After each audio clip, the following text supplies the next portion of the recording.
Viral di media sosial kisah seorang pria yang meminta temannya untuk membelikan susu beruang.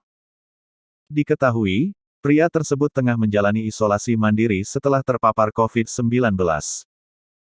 Kisahnya saat terkena COVID-19 pun diungkap di akun TikTok pribadinya @pendekarkopisusu pada Jumat tanggal 9 Juli tahun 2021.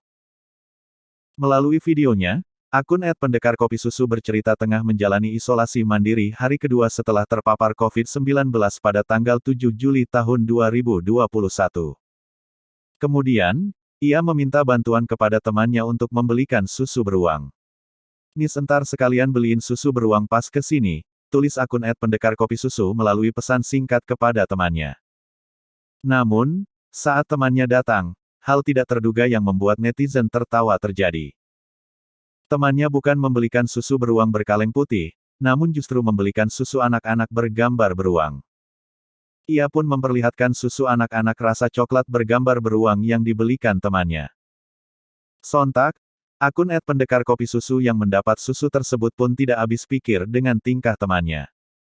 "Makasih ya bro, lo emang temen terberuang deh," tulisnya dalam video tersebut. Hingga akhirnya, meski salah sasaran, ia tetap menghabiskan susu anak-anak bergambar beruang yang dibelikan temannya. Kemudian, raut wajah yang pasrah pun ia tampilkan saat menghabiskan susu beruang, salah sasaran itu.